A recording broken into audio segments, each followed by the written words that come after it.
So, guys, I wanted to introduce to you one of our JV partners, Lilia Russell from... Lilia, you're going to have to help me. What town in Virginia? From Norfolk, Virginia. Awesome. And then maybe just for these guys, I don't know, share how long you've been there, a little bit about maybe what you did for deals, if any, in the last 2 or 3 years, and then I'll kind of give you some questions. Well, we came to States 5 years ago. We originally from Canada, Alberta. The last 2 deals I did in Alberta, I bought the fourplex. I've been a landlord, and that was a very bad experience. So I don't want to be landlord anymore. I agree. And I flipped another house. It was good one, 67 grand. That was very good one with a very little job on it.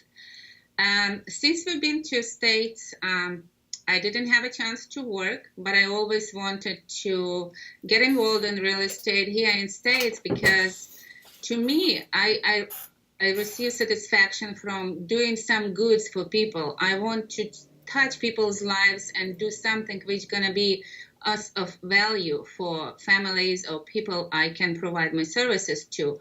So that was the main drive for me, and I really like the idea of lease purchase because I didn't have much money to invest before I stepped into the real estate investing. And I met, I found Chris on site, and I contacted them and see what he offers, and I decided to partner and get involved in a JV partnership. And as we worked together, I learned lots. And what I really needed, I kind of had a knowledge, but I needed somebody to hold my hand in trenches because everybody teaches you this and that and other. But when it comes to the practical part of it, you are on your own, and when you're on your own, you don't know what the next step is. And I find that having somebody like Chris in a process of dealing with people, that's what really makes it. And I'm very happy that I got my first deal. That's awesome, and I'll say congrats, but let me say a few things about what you said. You said landlord, and by the way, some of that I didn't know about you, so my bad. I should know that stuff that you just said. The landlording, you probably know this from the event. I told a couple stories, but 2008, I think it was, we set a goal to go out and accumulate all these properties to have this long-term cash out, but we forgot about cash flow. And then the market took a dive. We were stuck with 23, I think it was. It was just an ugly 5 or 6 years. So when we redesigned our business, which is what you're now doing, we re-engineered it to say, yeah, like you said, no cash in or very little, no credit, which is key, no personal signatures, and lots of liabilities. Yeah, no, just keep it clean, and then cash flow. It's the key. It's the lifeblood right now. And so I'm going to outline your deal, and you can comment. But we did this at the event a couple weekends ago. So Lilia and I together talked to, it was a for sale by owner, I think, right? Yeah. Yes. We talked to a for sale by owner, and sorry, my phone's ringing in the middle of the tape. And we actually structured a deal, I'm going to use round numbers, around $46,000 at first for a purchase price that we put out 2 or 3 months out. And Lilia and I set out to say, okay, let's try to wholesale this deal or, find a cash buyer. We weren't able to. And I think it's a good story to tell that because Lilia called, luckily, and said, Chris, can you call the owners? Let's kind of restructure this to a lease purchase. Good call on your part. And when I called the owners, they were 100% amenable to the lease purchase. We did that, and we structured, I'm looking at my notes, a $503 monthly payment. Do you recall how long? I know we have a buyer that's short-term, but did we get them on a contract for 4 years, the sellers, I think?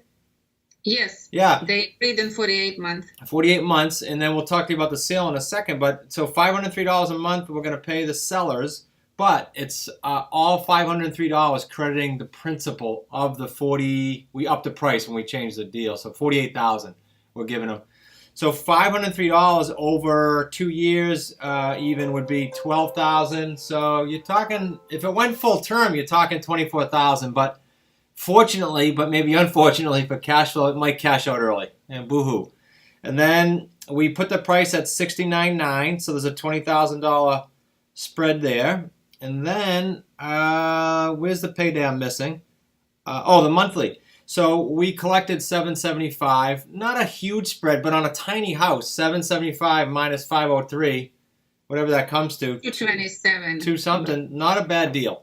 So nice cash flow. I think that whole deal totals over 24 months. If you find a happy medium here, it's like 30 something grand. I was just telling someone about this deal, and they said 30 something grand on a $48,000 purchase. The key is all our strategies, right, for the 3 paydays, but the key is the principal pay down. So I don't know if I missed anything. Did I on that deal, Lilia?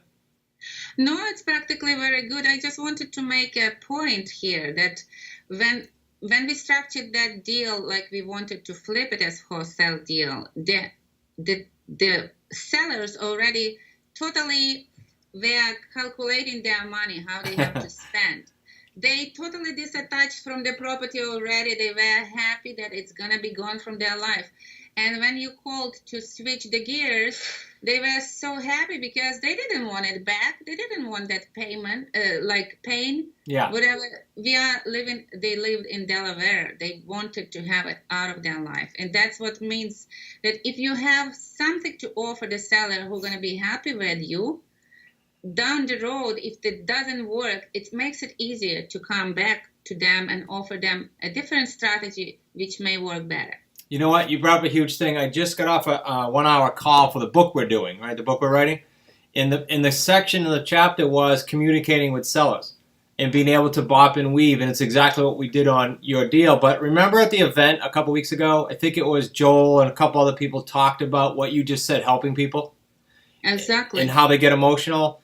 We had a call, it came to mind when you were talking last Christmas Eve, from the husband of a family we put into a home in tears because of that very nature. And the seller, who we did the deal with, went to retire and they're happy.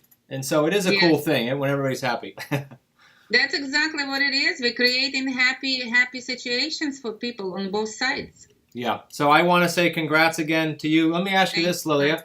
I know you just got started, and obviously we're watching expenses. Aside from coaching, what is your monthly? I call it overhead, but I don't think we have much overhead yet, right? Because you're doing the calls. Yeah, I have to do calls because I don't have much of an income to support a VA at this point of time. But I am practically paying for the leads that My website Plus, I provides think. the Yeah. leads that I make phone calls based on their leads. And now I'm going to have a website I decided to go for it because I need to put my foot down locally, because even though people entertain the idea to work with us when they see a pre-property solution website, which is 3 miles and like three states away, Yeah. they kind of getting leery about, do I really want somebody who gonna promise me to buy a house somewhere who knows where? So people like to have local people to deal with, and they want to meet. And I think I'm gonna go more to see sellers, because on a phone is not what people want to do. They want to meet with you and they want to feel who you are, what you can offer. I think that for building rapport, you better go and meet with people. Yeah, I agree, Lily. There's a lot of people that say, "Well, I don't want to go out." In fact, I interviewed one of them. But our model here with the family is such that we go out.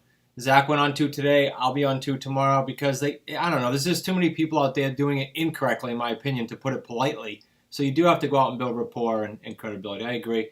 So I want to say congrats again, and to many more deals, at least one a month. At least one a month.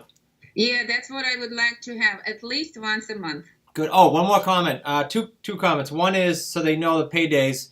Upfront collection on that spread on that deal was, I think, 8 even, aside from the fees and above that, but about $8,000 from that buyer. Right. On that deal. And then the other comment we didn't bring up is you have talked to, aside from the event, because you talked to everybody then, but prior to the event, I think you met the family, Kayla, Nick, Zach, on the phone and being helped online, right? If you want to comment on that. Definitely.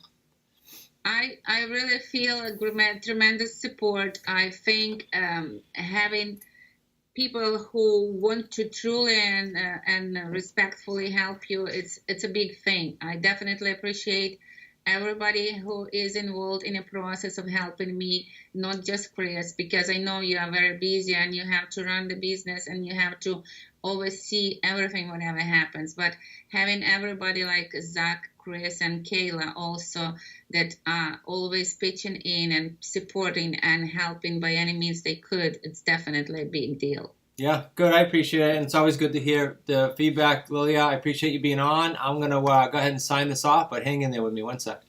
Thank you. Thank you.